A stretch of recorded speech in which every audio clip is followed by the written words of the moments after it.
Okay. So, last week I kind of mentioned, the last week we went over our first section of this. So the elite custom packages, I felt like needed to be like a 3-week workshop because there's just so much that's involved with them. So on the first workshop, we went ahead and covered how to bring it up in conversation, what things will help you sell them and add them into either the entry fee or to go ahead and sell it at a tournament that first year. And Michael French will tell you that's usually what happens, in that very first time that you're talking to tournaments, or you're new with us, because by the time you find a flyer, they're already pretty set in stone on their pricing. So Right. We want to keep a balance of, that first year, it's okay to go ahead and sell them at registration. But I would always bring up that, hey, this is really normal for first year events. We can come out, we'll sell it for you. But generally, most events can't wait to build this in because now they can highlight it on their flyers. They can use different pieces of it to cover sponsorships, or get sponsorships from this and so on. And so this week, I really wanted to focus on what you want to send them in an email. And I created a couple different templates to make sure I wasn't forgetting, and so I'll send these all with the recording to everybody so you guys have them. But then how to go ahead and coordinate with the golf course and why you want to coordinate with them. And then, of course, how to order and prepare yourself for that event. So for your first prep, right? I would consider this your first prep, and then your second prep would be getting all the materials together later on. So tonight we're going to go over, that you need to let the event know what you need in that template email. So a couple things I can think of off the top of my head would be if they already had different holes in mind for contests. You definitely need their logo. And then I would find out if you kind of have like the freedom to go ahead and pitch what you want to do with the course to kind of keep everything even, if you will, between our fundraiser holes and then also all the different contest holes that'll be included in any one of our player packages. And if you guys, have studied our different levels, that $50 level has a lot going on. So it would be better if we kind of helped control some of that. And the biggest thing to keep in mind too is that we want to take that workload off of them. So that's one of the things that you're pitching to them to get them to say yes, is that we are covering a lot of this so they don't have to worry about it. And then once you're in there and you get the, like the go ahead from them, then you want to go ahead and coordinate with the golf course on what those best holes are, and you want to be friendly. You want to make sure that you guys are working together. And so it actually took me, and I don't know why, I'm like, I guess I can blame it on being young, but it took me a while to realize that you do want to get a hold of them ahead of time. I used to rely a lot on like that charity, just knowing what to do. And we were just going to cover the prizes with our player packages. But I started to realize really fast that a lot of things start to slip through the cracks, that the charity is all over the place, and they've been planning this for months, but there's a lot going on the day of, it's a really long day for them. And they're just trying to stay on top of all like their vendors, their sponsors, the players, their, prizes, setting up the banquet, making sure everything just runs smoothly. That if you can at least coordinate with the golf course and that they're excited to work with you, that only helps you in so many other ways. If they see that you are helping take that workload off of that event shoulders, then it would be natural for them to wonder, about having you out there and helping a lot of the other tournaments that are hosted at their course. So I feel like later on down the road, you could end up white labeling with them, is what we call it. And that might open up the conversation to talk to them about our hero program as well. So just keep those things in mind when you are coordinating with the golf course. But I'll go through here in a minute on different things and really breaking down like what you are going to bring up to them. So going on to the next slide, and I want to check the chat to make sure I'm not missing anything. Okay, awesome. Thank you. So can you guys see this little section down here? Is this blocking your view? We can see it. It's just very small font. Okay, thank you. Okay, so I'm going to zoom in. So I have two different templates that I'll send in the email along with the recording, but this first one is what I send to a tournament when we are going to sell a player package at registration first. So I'd rather dive in and show you guys what things are included. I know everybody can open up that email, but I feel like I want to kind of explain a few different things that you'll want to make sure that you are changing. So of course, the name of the person that you're in contact with. This event is actually one of the events that we are a part of again this year in Southern California. So I just put on there, what the date is, the name of their tournament, where their tournament is at. And to be honest, I started adding a lot of the stuff into those emails because I would mix them up, and like once you start working with so many events and you start getting anywhere from 5 to 10 or more, events on that same single day, they all start to blend. And so at first it might not seem like that would happen, but trust me, it does. So you want to go ahead and put that in there. And then I always attach our deck to everything just so they can refer back. No matter what, you had talked about, it'll end up helping you down the road.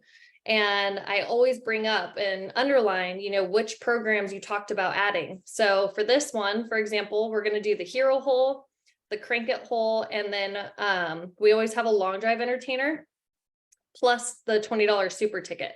So 4 programs might seem like a lot. The reason why I feel like this will be okay is because, one, last year it went amazing, but because the super ticket is always something that you want to think about that is completely separate from an on-course fundraiser. So because you're at check-in, you're selling this and the players are opting in or out, you don't have to worry about it hurting any of the sales out on the course later on. The one thing I do always leave up to the tournament is how many fundraiser holes, and they had requested a long drive entertainer. So we're going to have all 3 of those programs out on the holes. And when that happens, it is very important that you are, checking all of the plans to make sure that all 3 of those fundraiser holes, since generally we do 2, are evenly spaced. So I did the best I could. I even brought up, that they agreed to the $20 super ticket, but that this year, and just reminding them it's a $20 super ticket, but when we sell it at the registration table for $40. And then I went over, the layout and what we did last year. And from there, then I bold what information I need from them. So that would bring up, which 2 contests would you like us to cover prizes for, since they get the option. And on the deck, it does say 2 prizes if you have under 100 golfers, 4 if you have more than 100 golfers. But when you're selling it, I have gotten into some sticky situations over the years. So if you just bank on giving them 2 contests because you have no idea how many you're going to sell, then the company will never be upside down. And you won't be over promising, and being like, uh-oh, we only sold this many, So count on 2 contests if you're selling it, but if it's included, then you can base it off of the 2 to 4, with how many golfers they're going to have. We also need to know which premium hole-in-one prize they want. And then we need either their logo or any other logos that they might want highlighted, So I know one of my contacts, Carla, for example, she's based out of Newport and Arizona. She bounces back and forth. And the events I've done with her, she always includes all of her biggest sponsors on that super ticket that we hand out when they buy it. So it's just another way for her to, brand and thank their biggest sponsors. So we don't mind. I'm like, it's just copy and pasting a logo. And if that'll help them in the long run, then awesome. So, and then what I go over too, and I'll try to zoom this a little bit more just in case, but I go over, once I have this information from you, then I'm going to coordinate the course on this. And so again, I started getting really clear so that they know exactly what I'm covering. We're on the same page, but then I can't forget, to be honest, and so then that way, there might be a hole, and I think the hardest one to pick out is always the longest drive hole, because if you don't know that course, you can always look up yardages, but it's never going to tell you clearly when you're looking at a scorecard online, if there is like a ravine right through the middle of the fairway, or if, there's a dog leg left somewhere. So that is one reason why I started calling them a lot, was to just double check which longest drive holes they generally use. And then what's also nice is that they are going to set up, all of those markers for the tournament. And so by you coordinating with them, then everyone is on the same page. They'll relay all the information that you worked out with them to the tournament. And so it'll run really smoothly. And then the other big thing that you definitely want to make sure that you coordinate and are completely on the same page about would be running the $100,000 shootout from A to Z. So I try to see if I can get them to help me with announcing. Some courses won't have a way of announcing with a microphone. So they might already have somebody in mind who has a loud voice that can help, gather people, or they'll bring in a system, but they'll let you know. And most courses do have some sort of like PA system or something, right? So what I try to do is, because you are selling, especially, when you're there for registration for, 1 to 2 hours, however long they're running it for, I always try to suggest to run it for 2 hours, because people are going to show up 2 hours early regardless. You might as well be set up and ready to get those people in faster. But while you're selling, you don't want to have to be forced to get away from that check-in table and have to go run that shootout. So if they already know that you're going to like run over there and give them the 4 random names from the scratch cards, which is what I suggest doing. What I do is I fan out all the scratch cards. So let me go back. And I pick the charity people running it. And I just ask them to pick 4 random names. And then those are going to be the names for the shootout.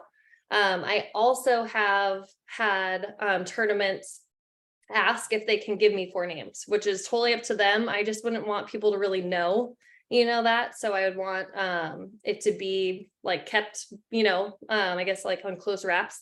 But generally, most people will pick from those scratch cards, and then I would go run those over to the golf course, whoever's announcing.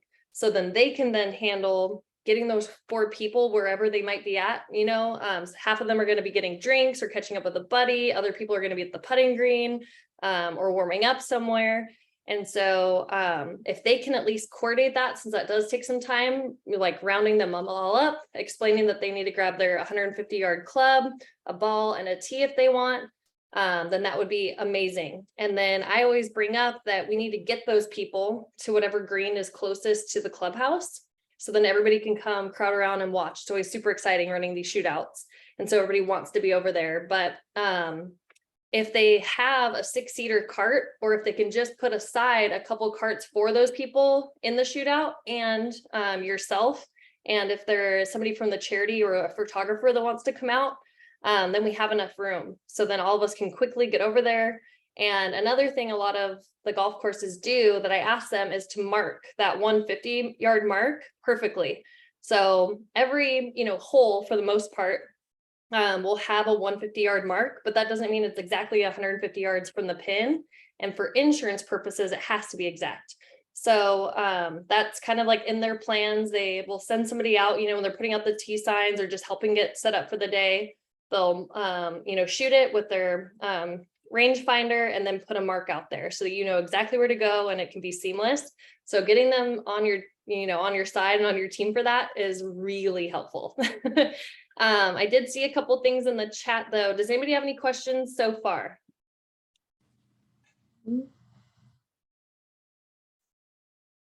Yes, Audrey, I have a question. Oh yeah. How are you, Sam? Hey, good. Just left the gym. Quick question. So I'm sorry, I don't know what a shootout is. So can you explain to me, like, does every golfer participate in the shootout, or just the people that paid within the registration fee, or like what is even a shootout? Yeah, that's a great question. So our $100,000 shootout, we generally do it about 15 to 20 minutes before all the golfers take off to go play. Depending on, and that's why you want to coordinate with the tournament first, they might have, announcements, they might have somebody come sing like the national anthem, they might just have other stuff going on. I've even had tournaments do like the helicopter ball drop before the players take off. So you want to coordinate with them on the time, but for the most part, they're going to have you do that shootout about 15 to 20 minutes before they all go play. Now, the shootout, we cover the insurance for it. So it's to win $100,000, and we pick 4 random people to do that. And so the charity can either give you 4 names, but generally you want to keep it random so that everybody has the opportunity of being in it. And you'll take those 4 people, you'll coordinate with the course on which green is closest to the clubhouse. So then that way we'll take them out 150 yards, and they're essentially trying for a hole in one. So they're going to each take 1 shot to make it in. If somebody does make it in, then that golfer wins $50,000, and then that charity or organization wins the other 50,000.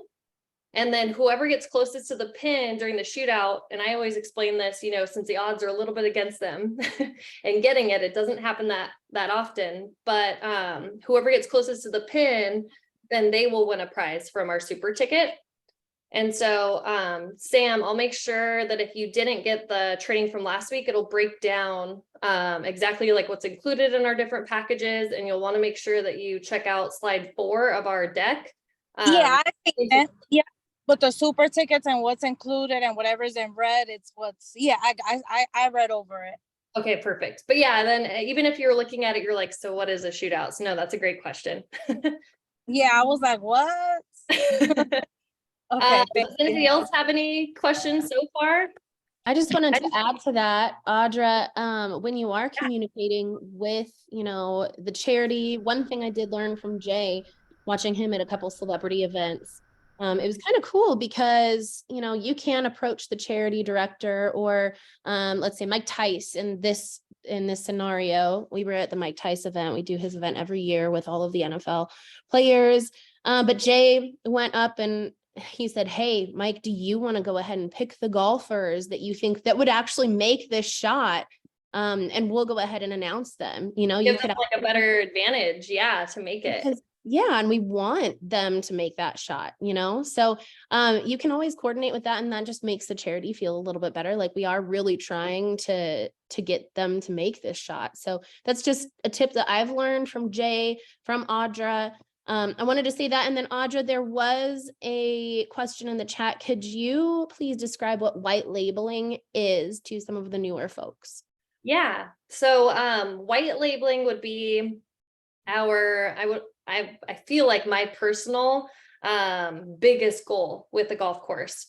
So as awesome as it is to have a course allow us to come out and fundraise about once a month, depending on the type of course with our hero program, we know that we make a lot more money, and we have the opportunity to be at that course, depending on the course, of course, but we have the opportunity to be on that course a lot more if they do what we call white labeling with some of our programs.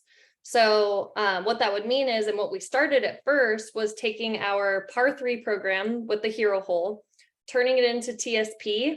And what the golf course would do, they were adding, or they are adding, that par 3 program into their contract. So when an organization comes to them and tells them, hey, I'm looking at hosting my tournament, and they're vetting out different courses to have their tournament at, then this is another way for that golf course to kind of have a leg up on those other golf courses in the area. Because by us being in that contract, then now that golf tournament automatically has a free hole in one, somebody covering their closest to the pin prizes, somebody giving out, you know, virtual gift bags and Cancun trip savings passes. We're fundraising for them, but they can do it with any of our programs. So I've also worked with a couple courses in California, and they have actually loved the different player packages. And so a couple of them started adding in that $20 super ticket into their contracts. And so for a while there, I was getting a little nervous because of how many events were coming through. But what was really nice is the golf course already knows how to do a lot of that. So I would go, and once they got one booked, they would send me the contact information to follow up, so I could help coordinate.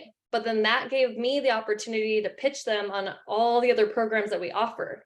So even if the golf course did go ahead and handle the $100,000 shootout, the scratch card at check-in, then I could just go like assist them, bring them the prizes. If we had ordered like the tee boxes, for example, ahead of time, which are some of the prizes, And then I would go out and work my hole and then just help them at the banquet afterward with whatever they needed. So my biggest goal is to always get a course on board, with Hero, but then to eventually end up white labeling with them so you can work all of their tournaments. Some courses, I would think like some of the private courses, especially, they don't really host very many outside events. But then you'll talk to other golf courses like Bay Point up here in Panama City Beach, and they said that they host like 70 something tournaments throughout the year. So there's a lot of opportunity for you to make even more money that way. Before we leave the super ticket shootout, Yeah.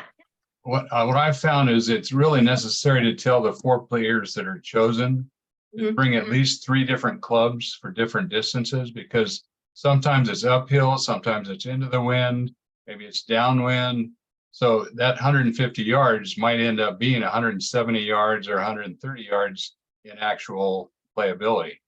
That's a great point. I've actually never done that, but I've been out there and people have been like, oh my gosh, I grabbed the wrong club because of the wind, And Right. so some people have been like, well, you can hit mine if you want, but it's a totally different club. So I'm like, I love that question.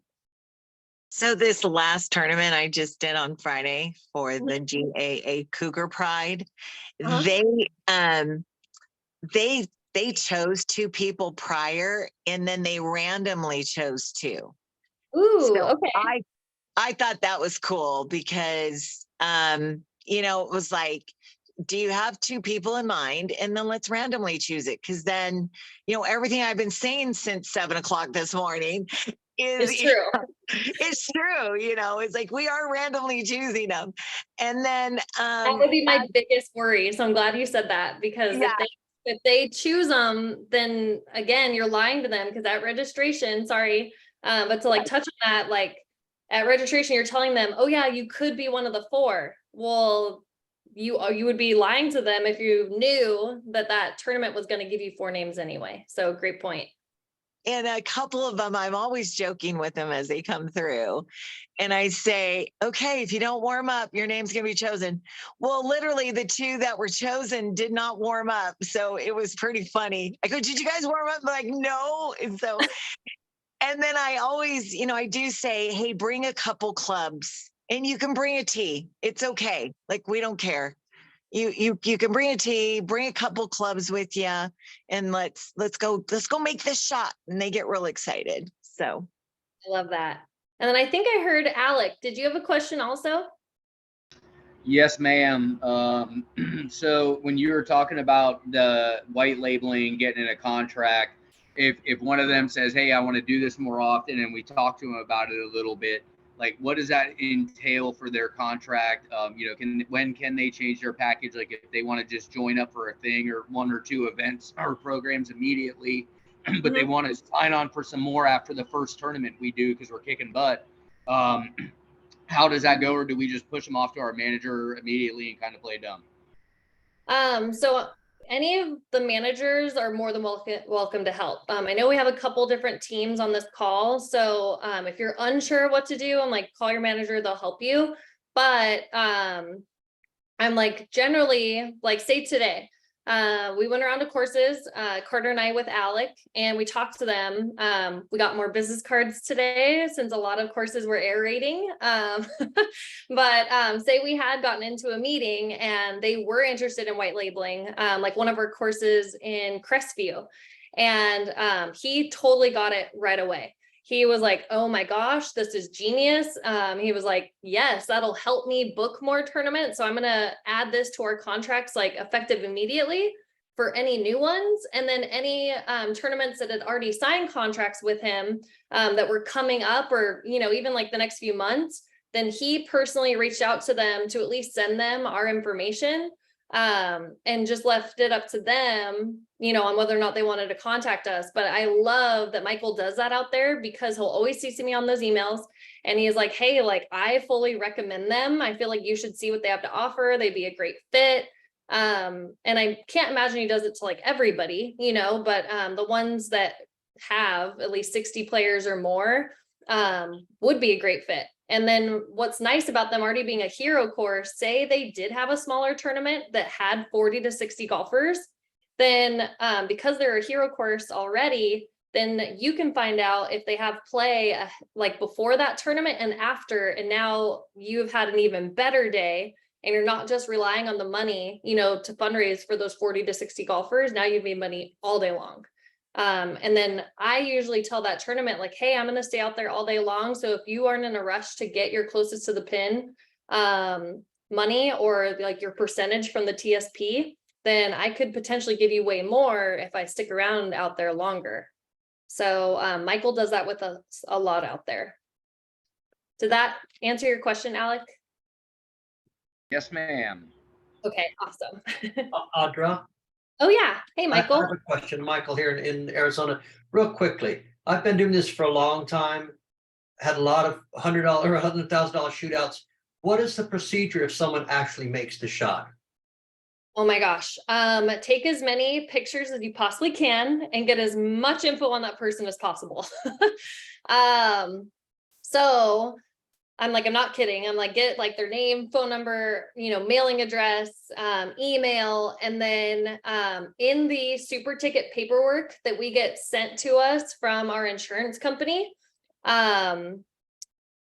they will have like very intense instructions. So this just came up this year with a hole-in-one that was made, but the golf tournament had told me that they had 120 golfers, for example. I'm like, I might be off on the numbers, but they ended up that day with 133, and they allow for a certain percentage to be off, but it went over that. So that hole-in-one winner, they negotiated with him, but he did not win that prize because they didn't update me on the updated number of golfers.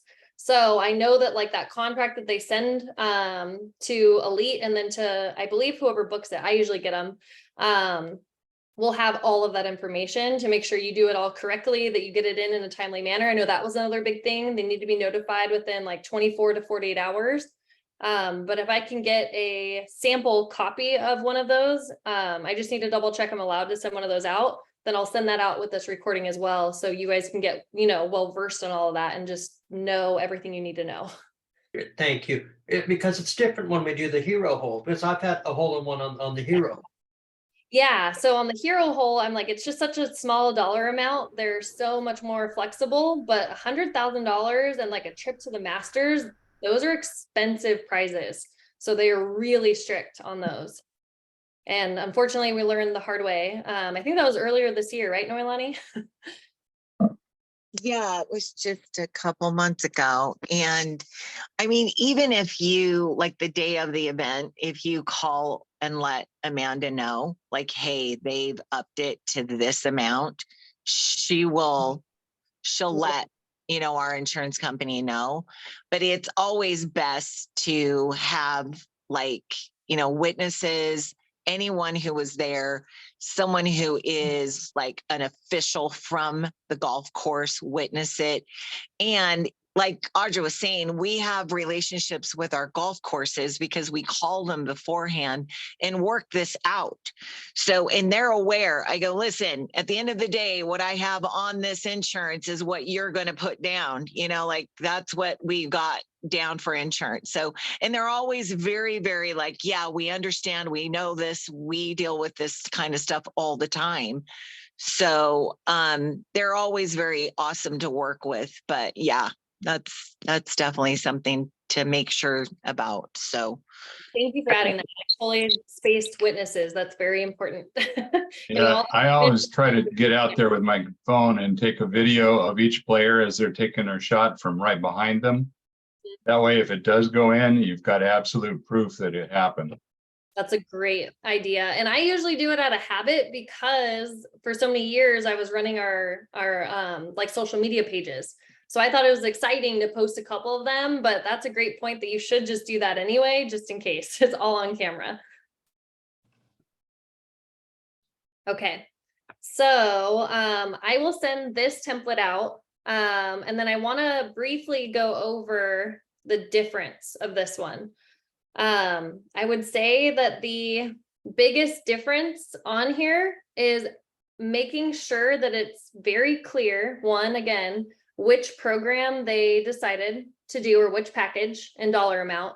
And then in this one, it brings up how they pay it and when.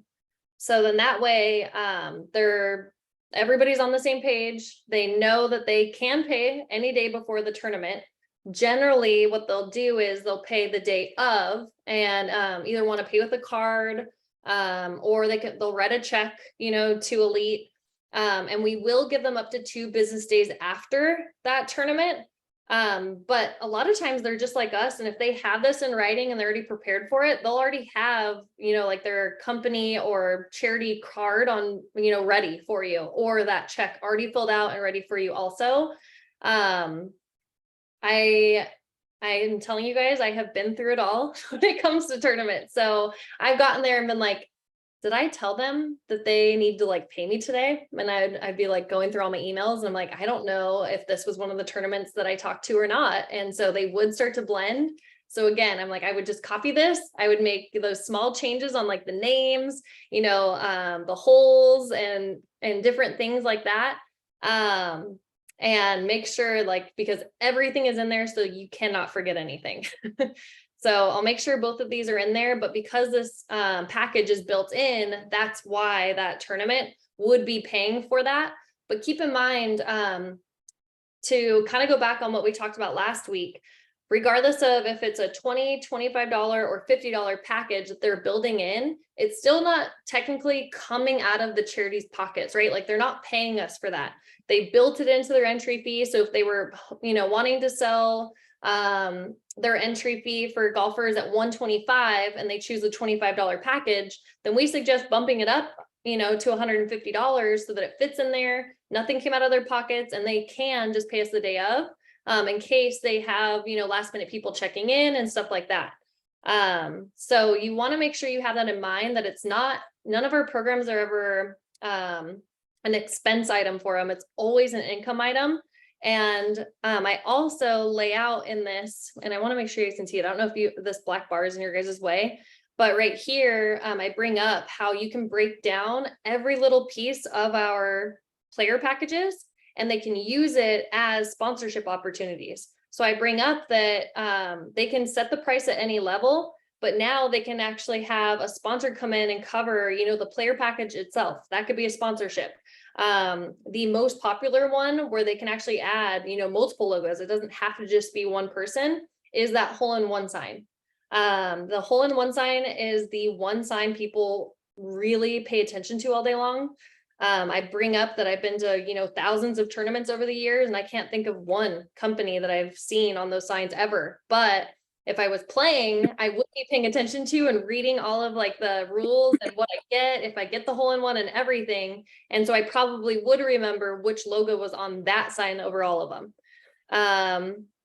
And then, so that'll give you ideas. But the big thing is we want them to know by them building this in that it doesn't necessarily cost them anything. It should, if they add all these different cool items onto like their flyers, that can actually attract more players and better sponsors by them putting on there that they're going to have a $100,000 shootout, that they say they picked the Super Bowl for their hole-in-one prize. I'm like, that's really exciting. I'm like, I want to go to the Super Bowl. I've never been. So I would want to play or be a part of a tournament that's displaying that, on their flyer. So it really does help them just attract everybody to that event.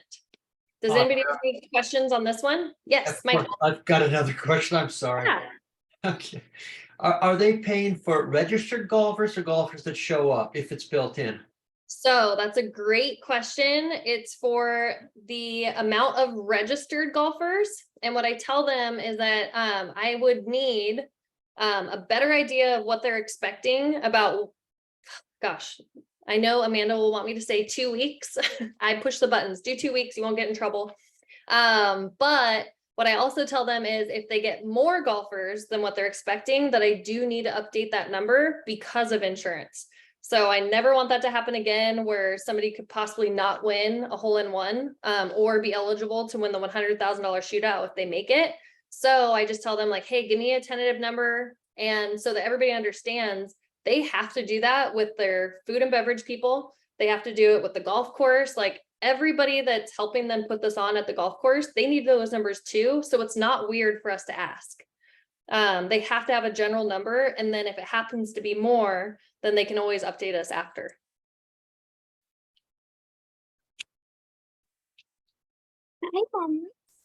Does anybody else have any other questions about this email template? Okay, I'm gonna see what I have next. Okay, and I'm gonna see if I can make this disappear. Okay. So coordinating would be the next step, right? So what you'll want to do, or what I do, is I actually look up a lot of scorecards online. You can get most of the information that you need by looking them up, and I'll literally type in, you know, Temecula Creekin, or let's not use that one. That one has 3 9s. That one's a nightmare. Let's use Journey at Pechanga. Journey Pechanga golf course scorecard. I know for Southern California, Greenskeeper, I think it's greenskeeper.com, is a really popular website. And I'm still learning the ones here in Florida, but I want to say like Blue Golf and maybe one other one is what I use a lot out here. Either way, Google it. You'll be able to pull up the scorecard online for that golf course. And I would start there with what kind of makes sense to you, but at least you can set up like, okay, I always look at the yardages for the par 3s first. That way I can set up the correct hole for our TSP. Then I look for the opposite side, you know, to set up the crank it hole. So they're on almost exact opposite sides if you have both those programs, of course. And then from there, I would figure out, okay, with our other hole in or par 3s, which one would have a longer distance, so our insurance isn't as high when you give them a longer distance for our hole in one. And then depending on what programs they pick, then I would try to, again, make things even, but set up a hole that you want to do closest to the pin, and then longest drive. And those are going to change based off of the tournament you're doing this with. But the hardest one I kind of mentioned earlier to pick out on a scorecard would be the longest drive hole.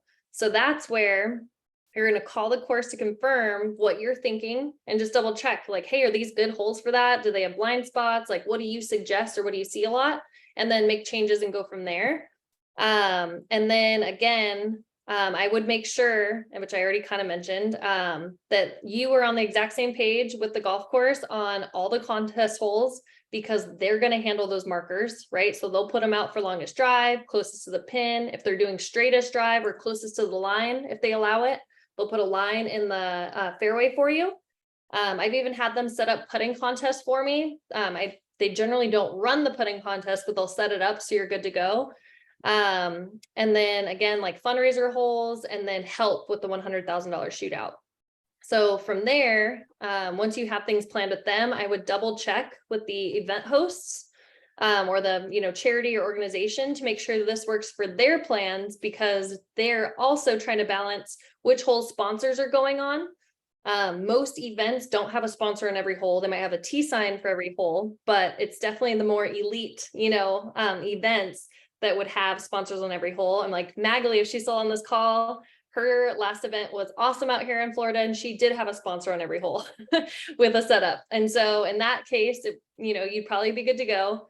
But one thing I totally want to make sure I point out is if they don't have a ton of physical hole sponsors that are going to have a setup, I would make sure that, I guess just in general, if they'll use one of those to cover our hole-in-one that's included in our player package, then that keeps them from needing volunteers to go ahead and cover that hole.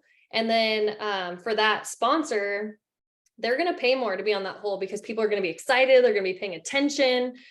They will probably get the credit for that hole-in-one, even though they didn't pay for the insurance. And so they can coordinate with them to make sure that they are watching. And if somebody were to get it, what to do and everything. So it takes, again, like the pressure off of that event. And I don't know when I even thought to do that. Like we were in a pinch and they had no volunteers. And so it just worked out. And ever since then, a lot of tournaments are like, oh my gosh, that's a great idea. So make sure you guys do that. Any questions on this page at all with coordinating? Okay. So I put the link on here, but I will make sure it's in the email that I send out after this. So when you order, once you get all that information together, you have everything, then on the CRM, you'll go to that actual event page, and I can show you guys on the CRM in a second how to find it, but you'll click, was this super ticket or ECP ordered?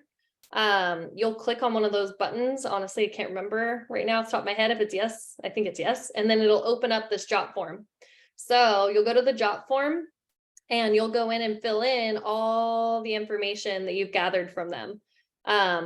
I would probably suggest too, as you guys are new and trying to figure this out, I would already go in and save some of these pages or write down, what information you need, because it is easy to forget. So let's open this up and I can show you guys. So first part's pretty easy, right? You'll put your name, your email, your information. And then from here, things like remembering the shotgun start time and the registration start time. A lot of tournaments do this differently. Some tournaments are sticklers for a 2-hour registration time to give people an ample amount of time to be there and get warmed up. Other tournaments only give them an hour and people are flying through like crazy and it's, insane. So you'll want to get both of those times, the expected number of players. And I would always err on having a little bit more, the name of the golf course, the address. And so you guys, get the gist of it, but you'll just go through here.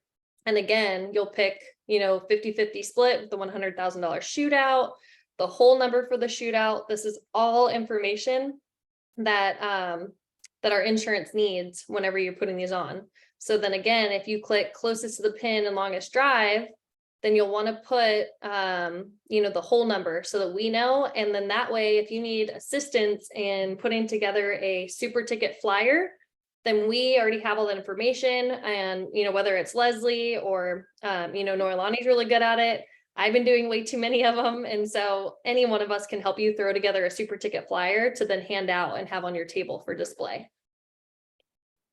So does anybody have any questions at this point? Because I think that was generally what I wanted to cover for tonight. Again, I'm sorry, Audra. I'm gonna That's okay. put the hell out of you today. Michael Clancy, I think everybody enjoys your questions because Yes, I'm sure they do. They love it when I And ask you're questions. They sit We there and all take a do. breath. Yeah.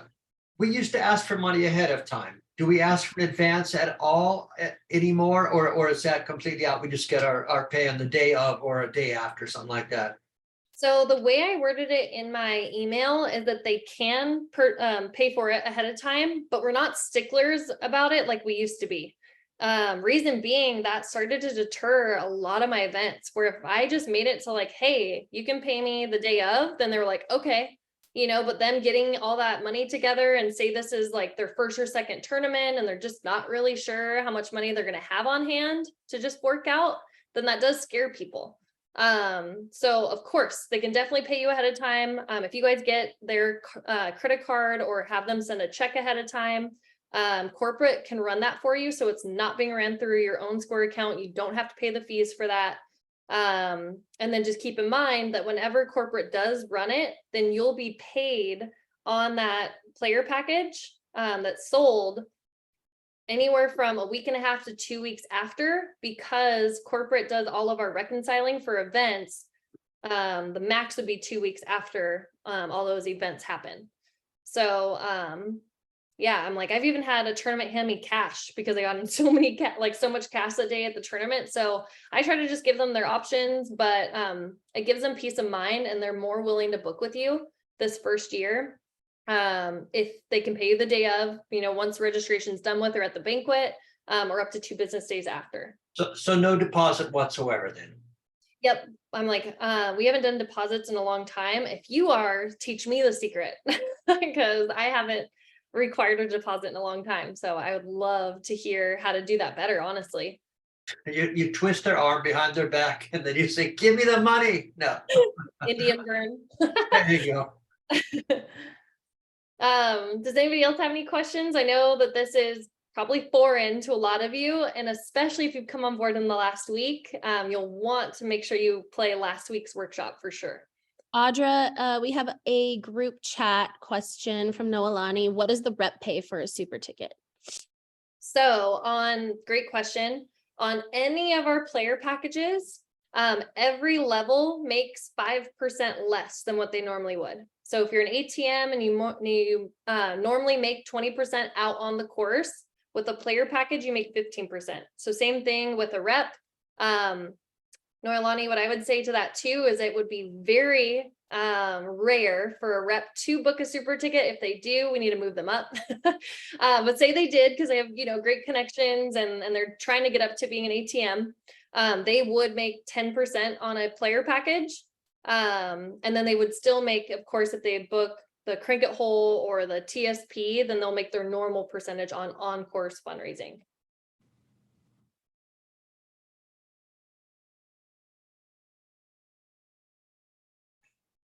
Was there anything else I missed in the chat, Leslie?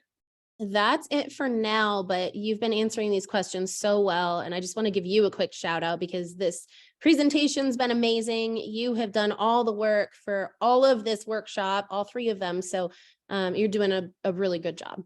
I'm like, thank you. I'm excited to have Leslie's help next week. We are going to do our best to really show what it's like the day of. And how to get prepare the night before. So I just want you guys to be aware next week we're gonna I always kind of turn my office into like a madhouse a little bit. I'm printing off little mini super tickets. I'm putting my table flyers in like multiple plastic, you know, things for the table. I'm making sure I got my pens and my pennies and all these things. I'm double, triple checking everything so I can't forget my hole-in-one sign, everything. Packing my car the night before, you know, and so we really want to do a good job of showing you next week how you run it and how you prepare for it the night before, A to Z, because when you guys first experience one, those 2 hours of registration or however long they give you are seriously a whirlwind. Like you'll look up and be like, oh my gosh, it's time to go out to my hole. Where'd the time go? Because people are just coming in, you know, and like all of a sudden you'll have a gap and then you'll have 10 different golfers coming through that you have to pitch and try to sell, or if it's built in, you're just handing them out, having them play their scratch cards. So I'm really excited for next week. I love doing player packages. And then keep in mind for anybody who wasn't on last week's call, what I love the most about these is that generally you can book this program without doing a ton of work, right? So once you get this down, it's pretty easy to just coordinate. But say you're getting to that event 2 hours earlier than you would have. Now you have the opportunity to make, you know, several $100s more than you would have had you just gone and done your online or your on-course fundraising. So I like adding them in whenever I possibly can for events. I know in California, we do a ton of them. We have, I think, several this weekend coming up that poor Noelani is trying to coordinate right now, all the holes and all the things on. So make sure you guys are on next week. And then does anybody else have any other questions before I stop the recording at all? Thank you, Audra. I think you've made it sound really simple. There's a lot of moving parts, definitely, but it's well worth the effort. To make the effort. It really is. You make a lot of money doing this. It really is. And we will It's have worth everybody's while, believe me. It is worth everybody's while, and we will have visuals to where you guys can see Audra and I out on the course, mostly Audra, actually. I'm behind the camera filming her, but you'll be able to see her, you know, taking in the scratch cards, A to Z, what registration looks like. You'll be able to see her running the $100,000 shootout, all the golfers taking their shots, all of the golfers watching and getting super excited. We'll have visuals for all of that next week. So please be on next week. Yes. Thank you guys so much for joining. I'll let you guys go a little bit early and we'll talk to you guys soon. Thank you. Looking forward to it. Thank All you, right. Audra. Thank Thank you guys. Thanks, everybody.